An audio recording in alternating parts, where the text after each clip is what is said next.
A Lagos state government to prioritize merit-based leadership, strategic teacher recruitment to elevate education standards. Federal Road Safety Corps approves immediate redeployment of senior officers across Nigeria. On the foreign scene, Uganda announces end of latest Ebola outbreak. And in sports, Nigeria Football Federation reads Riot Act to corrupt referees. Now, the details. I'm Sarah Adesaanya.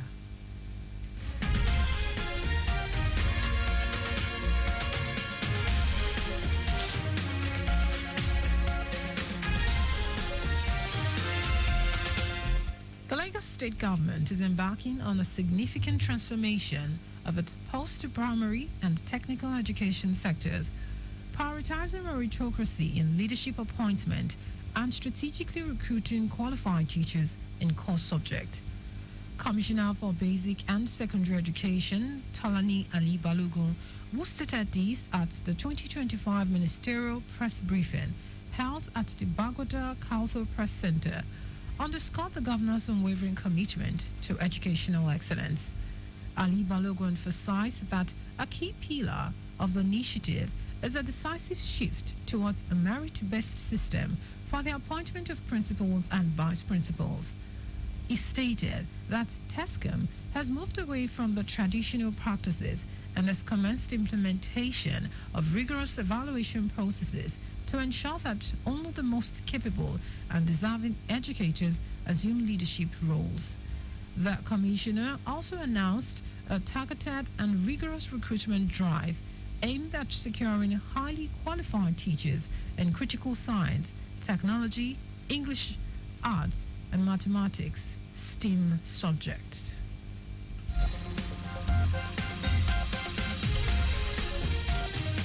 The House of Representatives Committee on Basic Examination Bodies has assured the Joint Admissions and Matriculation Board, JAMB, of its readiness to assist in addressing the challenges militating against the conduct of Unified Tertiary Matriculation Examination, UTME, across the country. Chairman of the committee, Oboku Ofoji, made the promise during an oversight exercise to monitor the ongoing UTME and some centers within the Federal Capital Territory.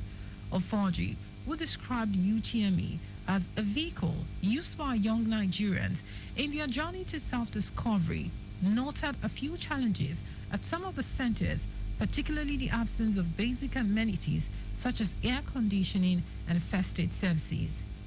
He also raised concerns over complaints about multiple payments and registration glitches made by candidates, assuring that such will be discussed at the stakeholders meeting very soon.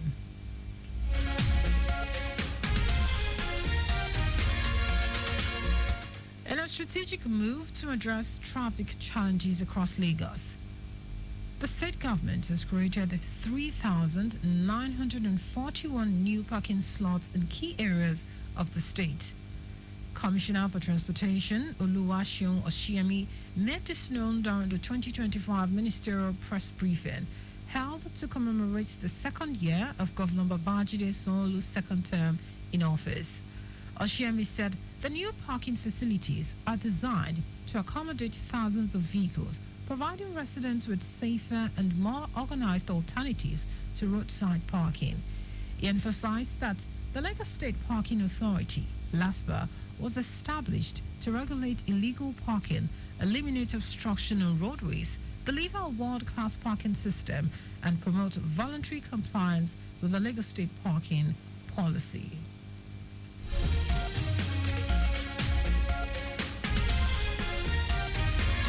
And now to the rest of the stories. The Corps Marshal of the Federal Road Safety Corps, Shehu Mohammed, has approved the immediate redeployment of key senior officers across the country.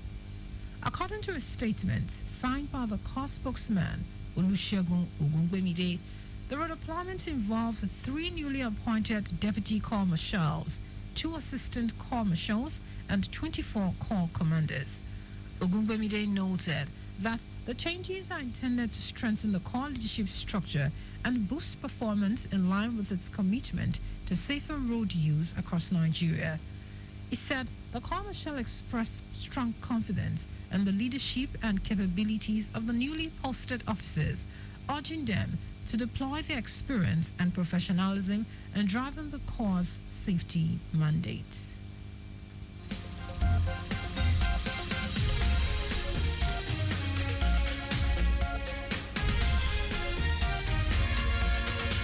Ekiti State Governor Biodun Yebanji has renewed his pledge to pay greater attention to the needs of youth and a bid to develop their potential. Oyebanji said this during an empowerment program organized by a foundation in Emora, Ekiti State.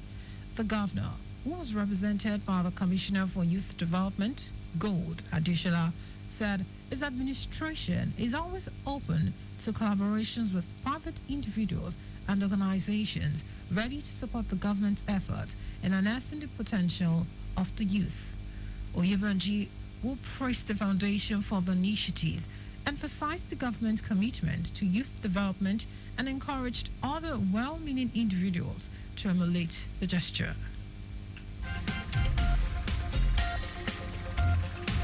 Also, the Ekiti State Teaching Service Commission is set to open its recruitment portal for applicants to fill job vacancies in both the teaching and non-teaching positions in public schools in the state.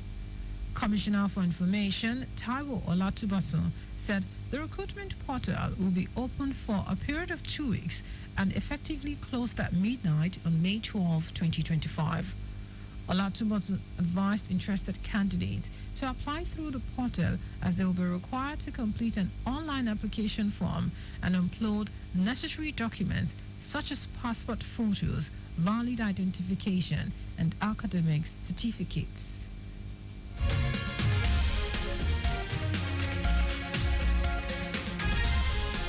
And in foreign news, Uganda has officially declared the end of its latest Ebola outbreak, 3 months after the first case emerged in the capital, Kampala. The Ministry of Health announced the milestone via its official X account, calling it good news and confirming that 42 days had passed without new infections since the last patient was discharged. World Health Organization Chief Tedros Ghebreyesus applauded the Ugandan Health Ministry for its leadership and commitment in overcoming the outbreak. Ebola infections are frequent in Uganda, which has many tropical forests that are natural reservoirs for virus. It is Uganda's ninth outbreak since the country recorded its first infection in 2000.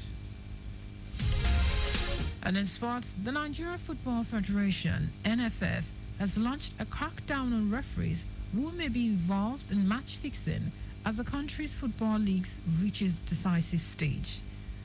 In an internal memo signed by the Secretary of the NFF Refereeing Development Committee, Mohammed Aminu, the Federation warned all referees in Nigeria Premier Football League, Nigeria National League, Nigeria Women's Football League, and the nationwide League One to uphold fairness and protect the reputation of the game. The NFF expressed fears that clubs, their agents, and other football stakeholders may attempt to influence referees in order to gain an unfair advantage. In response, the Federation said it has set up an independent monitoring committee to observe all matches and report any suspicious behavior. According to the NFF, the new monitoring committee will operate independently, with members deployed across all match centers to observe and report any action that go against the rules or damage the image of refereeing.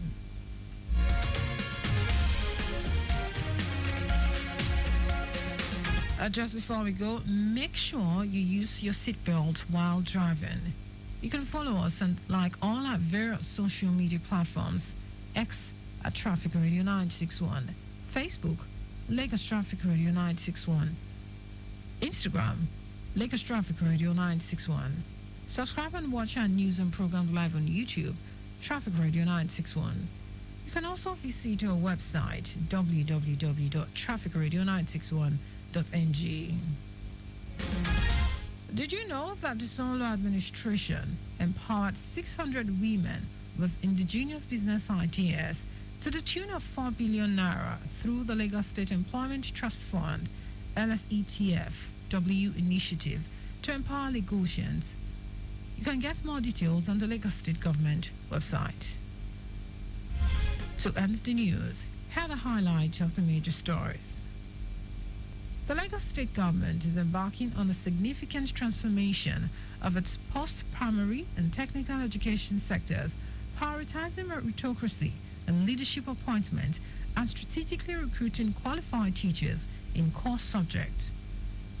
The Corps Marshal of the Federal Road Safety Corps, Shehu Mohammed, has approved the immediate redeployment of key senior officers across the country. We also told you that Uganda has officially declared the end of its latest Ebola outbreak, 3 months after the first case emerged in the capital, Kampala.